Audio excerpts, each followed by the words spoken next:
What's up, y'all? Welcome back. Manny with My Hectic Life Pets, where we talk about all things pet and pet related. And today I'm going to be setting up my bin for my isopods that will be coming in hopefully later today.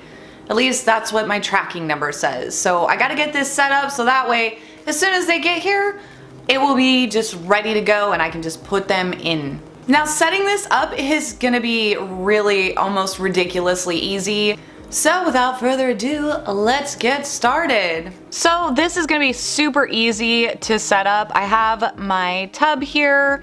It says you can even use a shoebox, but a shoebox probably wouldn't hold moisture quite as well, and it's cardboard, so I would probably get some kind of tub like this. I've got my Isopod substrate, and it says basically that we want to place about 3 to 4 inches of this substrate into the tub. Super easy. I mean, it couldn't get easier. And then of course I have my mister bottle to spray down the substrate as I'm adding it into the tub. So we're gonna go ahead and open up the substrate bag. I'm gonna try not to make a mess. I should probably use scissors. This is probably the hardest part, at least for me, about trying not to get substrate all over my floor as I do this, because I tend to be really good at that. Okay, so I have about 2 inches in there right now, and I'm just gonna go ahead and mist that down. And then I'm gonna add in a little bit more. Okay, so now I've got about, I don't know if you can really see it very well, I've got about 3 inches of substrate in there, so I'm just gonna go ahead and spray that down a little bit. Just a light misting.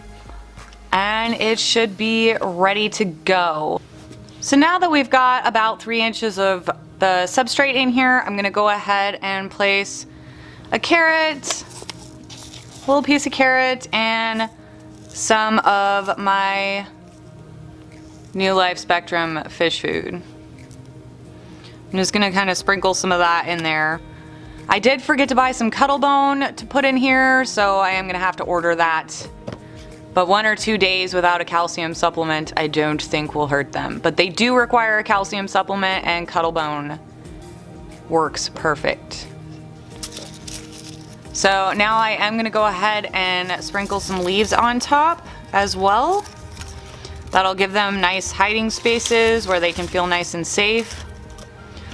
Luckily, since my other order didn't come in, I did still have some extra leaf litter from my old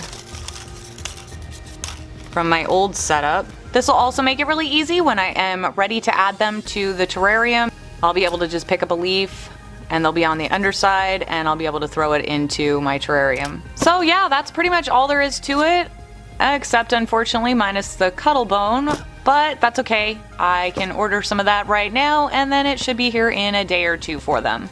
So yeah, super easy. It couldn't really be that much easier. Every couple of days I will have to change out any of their food. Once it gets moldy or nasty, I will be pulling that out. The isopods that I am getting do need to be misted pretty much every day, so I don't necessarily need any ventilation on my lid. But if any of you out there are getting a species of isopod that does require a little bit drier climate, then you might want to get some sort of ventilation on your lid. So my tub is all set up and ready to go, so as soon as my isopods arrive, then I can just unbox them and put them right into their new home.